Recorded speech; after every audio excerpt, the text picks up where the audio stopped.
சதுரங்க பிரியர்கள் அனைவருக்கும் வணக்கம். ஸோ இன்றைக்கி நம்ம பார்க்க போகிற வீடியோவில் ஃபிடே கிராண்ட் ஸ்விஸில் நிறைய நோட்டபுளான கேம்ஸ் நம்ம மிஸ் பண்ணியிருந்தோம். அதில் ஒன் ஆஃப் த கேம்ஸ் வந்து பார்த்திங்கன்னா குகேஷோட 11th ரவுண்ட் கேம் தான் நம்ம பார்க்க போகிறோம். இந்த கேமில் ஆண்ட்ரி வோலோகெட்டின் அப்படிங்கிற கிராண்ட் மாஸ்டரோட குகேஷ் வந்து பிளாக் பீஸ் வந்து ஹேண்டில் பண்ணுறாரு.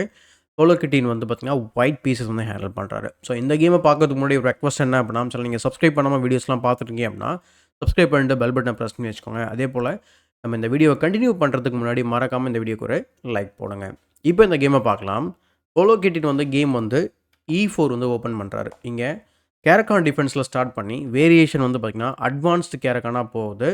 அண்ட் பிஷப் F5 நைட் F3க்கு அப்புறம் E6க்கு அப்புறம் பிஷப் E2 பின் அதுக்கப்புறம் A5. இந்த நைட்டு F3ல டெவலப் பண்ணுற வேரியேஷனை நம்ம ஷார்ட் வேரியேஷன் சொல்லுவாங்க. இங்கே வந்து night to D7 C5 night E7 இப்படி பல மெயின் லைன்ஸ் இருக்குது. பட் இங்கே ஒரு சைட் லைன் வந்து இங்கே சூஸ் பண்ணுறாரு A5. A5க்கு அப்புறம் நிறைய கேம்ஸ் ஆக்சுவலாக டேட்டா பேஸில் கிடையாது. ஸோ அவர் என்ன பண்ணிடுறாரு, நேச்சுரலாக நான் A5 நம்ம விளையாடக்கூடாதுன்றத A4 ஆடக்கூடாதுன்றதுனால அவர் அதை ஸ்டாப் பண்ணிடுறாரு. ஸ்டாப் பண்ணதுக்கப்புறம் இமீடியட்டாக சென்டருக்கு ஒரு கொஷின் மார்க் போடுறாரு. அதை கண்டுக்காமல் அவர் என்ன பண்ணிடுறாரு, கேசல் பண்ணிடுறாரு. என்னன்னா இப்போ நம்ம சப்போஸ் கேப்சர் பண்ணோம் அப்படின்னு சொன்னால் தென் நைட் டேக்ஸ் F6. ஓகே, பிளாக்குக்கு வந்து இங்கே பேக்வர்ட் பாயிண்ட் இருக்குது. அதை நம்ம அவ்வளோ ஈஸியாக எக்ஸ்ப்ளாய்ட் பண்ணுறது ரொம்ப ரொம்ப கஷ்டம். Bishop D6 queen C7 night BD7 அடுத்து பானை வந்து E5 போட்டு பிரேக் பண்ணிட்டாங்க அப்படின்னா பிளாக்கு கிட்ட தான் ஆக்சுவலாக நல்ல ஒரு சென்டர் இருக்கும். ஸோ கேசல்ஸ்க்கு அப்புறம் நைட் டு D7. ஸோ அடுத்து bishop E3 queen C7. So இங்கே வந்து பார்த்திங்கன்னா உங்களுக்கு ப்ரெஷர் பில்டப் ஆகிறவங்களால பார்க்க முடியும். ஸோ அவர் வந்து ஆக்சுவலாக சென்டரை வந்து சப்போர்ட் பண்ணதுக்காக பிஷப் E3ல டெவலப் பண்ணார். பட் இந்த மாதிரி ப்ரெஷர் பண்ணதால் திரும்பவும் என்ன பண்ணுறாரு அப்படின்னா பிஷப் F4க்கு மூவ் பண்ணுறாரு. ஸோ மூவ் பண்ணதுக்கப்புறம் F E5 விளையாடுறாரு. Knight takes E5. இந்த பொசிஷனில் அவர் வந்து பிஷப்பால் வெட்டினார் அப்படின்னா அவருக்கு பிஷப் போயிடும். அந்த காரணத்தில் வந்து அந்த மாதிரி வெட்டலை. ஸோ நைட் டேக்ஸ் E5 இந்த மாதிரி விளையாடணும். அதுக்கப்புறம் நம்ம பிஷப் D6 போட்டு இங்கே ப்ரெஷர் பண்ணலாம். அப்போது ஐ திங்க் இந்த மாதிரி மூவ் விளையாடுவாங்களா தெரியல ஓப்பனிங்கில். ஏன்னா ரொம்ப வீக்கனிங் பண்ணிகிட்ருக்கோம் கிங்கை. பட் நைட் இல்லை ஸ்டேபிளாக இல்லை அப்படின்னா திரும்ப நம்ம வந்து நைட்டு மூவ் பண்ணுற மாதிரி இருக்கும். அதர்வைஸ் நைட் F6ம் விளையாடலாம். ஸோ கேமில் வந்து நைட் டேக்ஸ் E5 பார்க்குறோம். பின் அதுக்கப்புறம் bishop D6 bishop G4 queen side castling A5 விளையாடிட்டு குயின் சைடில் வந்து கேசல் பண்ணிடுறாரு. இன்னும் ஒரே ஒரு பீஸை டெவலப் பண்ணால் போதும், ரூக்ஸ் வந்து கனெக்ட் ஆகிடும். ஸோ ஆல்ரெடி வந்து பார்த்திங்கன்னா இந்த பாயிண்ட்ஸ் எல்லாம் வந்து என்ன சொல்கிறது புஷ் பண்ணுறதுக்கு ரெடியாக தான் இருக்குது. ஸோ குயின் சைட் கேசல் பண்ணவொடனே என்ன பண்ணிடுறாரு அப்படின்னா பிஷப் F5 அடிக்கிறார். அவர் F5 அடிச்சு சென்ட்ரல் இந்த பான் வந்து பார்த்திங்கன்னா F பானாக மாறுது. இங்கே ஒரு ஸ்ட்ராங் கிரிப் கிடைக்குது. ஸோ ரொம்ப நேச்சுரலான ஐடியா என்னவாக இருக்குன்றது நிறைய கெஸ் பண்ணியிருப்பீங்க. அவர் ரூக் E1 விளையானதுக்கப்புறம் அவர் கிங் சைட் நைட்டை டெவலப் பண்ணுறாரு. ஸோ F6 போகுது. அதுக்கப்புறம் நைட்டை வந்து டெவலப் பண்ணதுக்கப்புறம் நைட் E4. ஸோ இம்ப்ரூவ் பண்ணிடுறாரு இமீடியட்டாக. இது நம்ம வந்து கேப்சர் பண்ணுறதுனால எந்த ஒரு பெரிய பிரயோஜனமும் இருக்காது. இன்ஃபேக்ட் நம்ம இந்த மாதிரி நம்ம கேப்சர் பண்ணுறது நல்லது. ஸோ கிங் சைடில் மெஜாரிட்டியை வந்து வச்சுக்கலாம் நம்ம.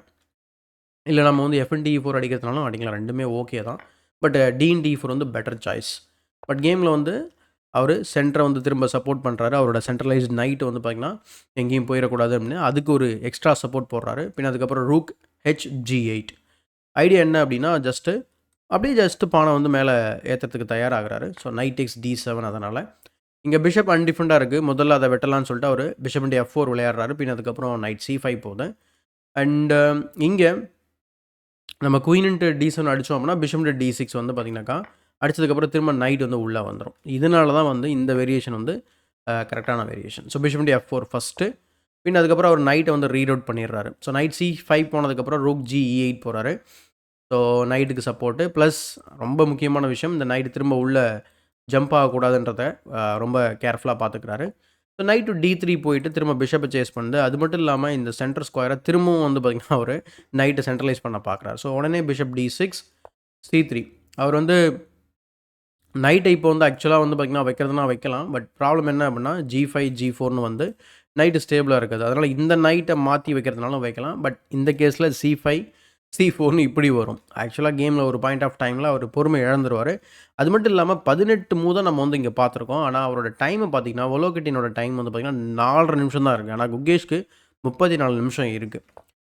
C3 ஒவ்வொரு மூவும் நான் வந்து எக்ஸ்பிளைன் பண்ணுறதுனால இந்த பொசிஷன் வந்து சிம்பிளாக தெரியும். பட் அங்கே ஆடும்போது வேறு மாதிரி இருந்திருக்கும். அதனால தான் அவர் அவ்வளோ டைம் ஸ்பெண்ட் பண்ணியிருக்காரு. ஸோ G5க்கு அப்புறம் நைட் E5 போகிறாரு. இங்கே நைட்டோட சப்போர்ட் யார் இந்த நைட்டு ப்ளஸ் இந்த பானு அது ரெண்டுத்தையுமே ஒரே டைமில் அண்டர்மைன் பண்ணுற மாதிரி ஒரு ஃபென்டாஸ்டிக்கான மூவ் வந்து இங்கே பண்ணுறாரு. ஓகே, ஸோ C5க்கு அப்புறம் F3 கவுண்டர் அட்டாக் பண்ணுறாரு.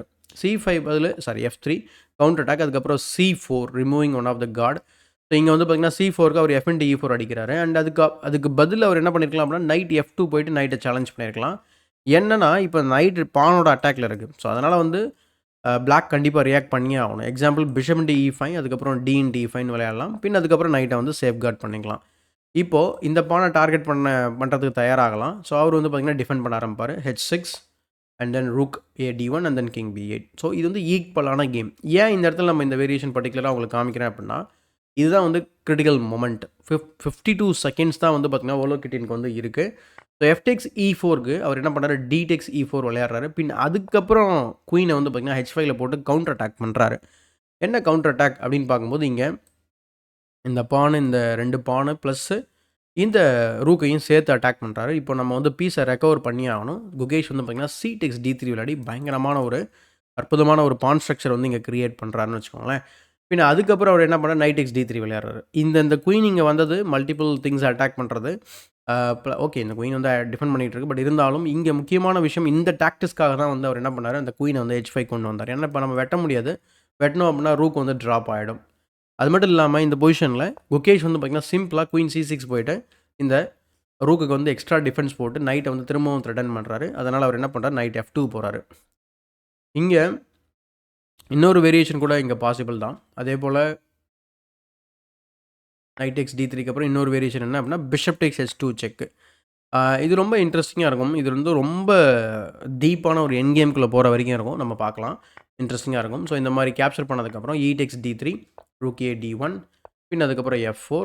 ஸோ ட்ரேட் பண்ணியே ஆகணும். அப்படி இல்லைனா நம்ம ட்ரேட் பண்ணிவிட்டு மோஸ்ட்லி இதை ட்ரேட் பண்ண அவசியம் இல்லை. பட் பண்ணாலும் நம்ம இந்த மாதிரி விளையாடலாம். ஸோ அவங்க பானுக்காக இந்த மாதிரி ட்ரேட் பண்ண வாய்ப்பு இருக்குது. அப்படி பண்ணும்போது கவுண்டர் அட்டாக் பண்ணாலும் கூட நம்ம rook takes B2.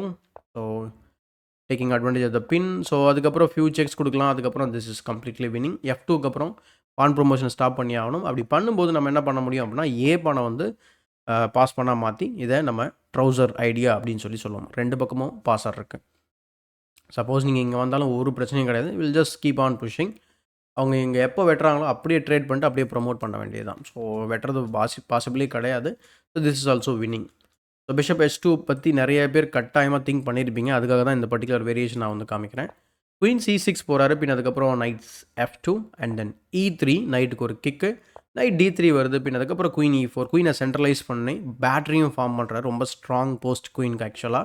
So நைட்டை threaten பண்ண உடனே அவர் திரும்ப பின்னாடி குயினை கொண்டு வந்து திரும்ப நைட்டுக்கு டிஃபென்ஸ் கொடுக்குறாரு. அதுக்கப்புறம் நேச்சுரலாக F4 போடுறாரு. அடுத்து B4 8x B4 A5 and இங்கே நம்ம தாராளமாக B into C3 விளையாடுறதுனா விளையாடலாம். பட் என்னென்னா கொஞ்சம் லைன்ஸ் வந்து ஓப்பன் ஆகுது. கவுண்டர் அட்டாக் கொடுக்கக்கூடாது அப்படின்றதுல அவர் வந்து கிளியராக இருக்கிறாரு. So king B8 A6 B6 night X B4 அதுக்கப்புறம் பிஷப் டெக்ஸ் B4 விளையாடுறாரு. ஸோ இப்போ பார்த்தீங்கன்னா டி பானுமே வந்து ஹேங்கிங் தான். ஸோ அதனால் அதை வெட்டிடுறாரு. இதுக்கு பதில் ரொம்ப ஸ்ட்ராங்கான மூவ் வந்து பார்த்திங்கன்னா G4 and then F3 idea. So எக்ஸாம்பிளுக்கு அவங்க சும்மா ஏதாவது ஒரு மூவ் காமிக்கிறோன்னு வச்சுக்கோங்களேன். எக்ஸாம்பிளுக்கு மேபி லெட்ஸே நம்ம வந்து இந்த ரூக்கை வச்சு இங்கே போடுறாங்க அப்படின்னா தென் F3 ஆக்சுவலாக அன்ஸ்டாப்பபிள். நீங்கள் வந்து சரி ஓகேங்க நம்ம ரூக் F3 போட்டால் என்ன ஆகும், ரூக் F3 போட்டோம் அப்படின்னா ஃபஸ்ட்டு நம்ம ரூக் into D4 அடிச்சு இந்த பானையும் த்ரெட்டன் பண்ணி பொறுமையாக விளையாடலாம். ஒரு அர்ஜென்ட்டும் கிடையாது நமக்கு. பட் கேமில் வந்து ரூக் into D4 டேரெக்டாகவே பார்க்குறோம். ஸோ G4 விளையாடியும் விளையாடலாம். So rook E D1. So rook E D1க்கு பார் ரொம்ப எக்ஸைட் ஆகிறத நீங்கள் பார்க்க முடியும். ஏன்னா இது is losing move.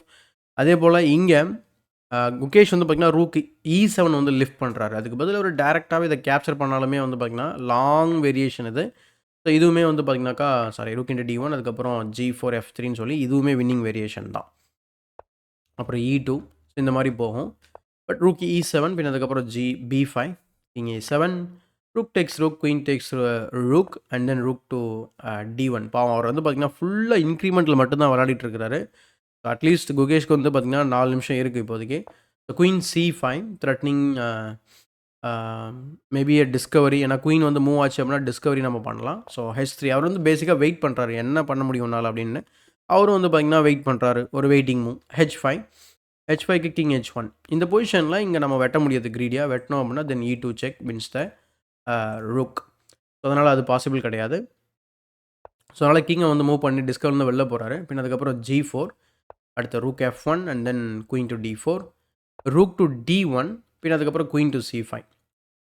Queen to C5க்கு அப்புறம் பார்த்தீங்கன்னா, அவரு H4 போட்டு பொசிஷன லாக் பண்ண பார்க்குறாரு. But queen F5 threatening to play pawn F3. அதுக்கு அத ஸ்டாப் பண்றதுக்கு ட்ரை பண்றாரு. But F3 anyway was plate.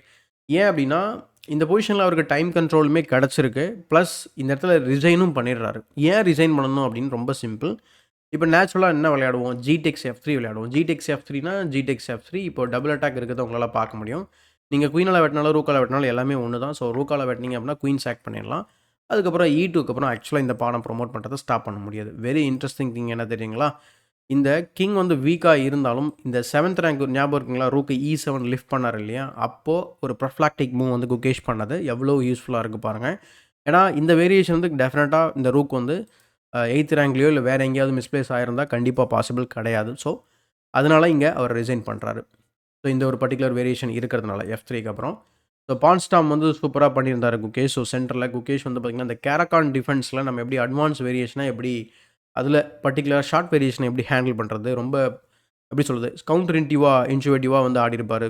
அதாவது A5 ஆடிட்டு குயின் சைட்லயே கேசல் பண்ணி, அ சென்டர வந்து பார்த்தீங்கன்னா, ஏர்லியா பிரேக் பண்ண ட்ரை பண்ணி, ஸோ இன்ட்ரஸ்டிங்கான திங்ஸ் நெறைய வந்து இந்த கேம்ஸ்ல வந்து பண்ணியிருந்தாரு. நம்ம மத்த கேம்ஸ பார்த்ததுனால இந்த கேம நம்மளால பார்க்க முடியல. ஸோ கண்டிப்பா இந்த கேம் உங்களுக்கு ஏதாவது கத்துக் குடுத்துருக்கும்னு நான் நம்புறேன். அப்படி ஏதாவது நீங்க இதில கத்துக்கிட்டீங்க அப்படின்னு நெனச்சீங்கன்னா, அது என்ன அப்படிங்கிறத கமெண்ட் செக்ஷன்ல பதிவு பண்ணுங்க. அப்படியே வந்து இந்த வீடியோக்கு ஒரு லைக் போடுங்க. மறக்காம மத்தவங்களுக்கு ஷேர் பண்ணுங்க. தமிழ் செஸ் சேனல சப்ஸ்கிரைப் பண்ணல அப்படின்னா, சப்ஸ்கிரைப் பண்ணிட்டு பெல் பட்டன பிரஸ் பண்ணி வச்சுக்கோங்க. இதேபோல ஒரு பயனுள்ள வீடியோவுடன் உங்களை சந்திக்கும் வரை உங்களிடம் விடைபெறுவது உங்கள் சதுரங்க சாணக்கியன்.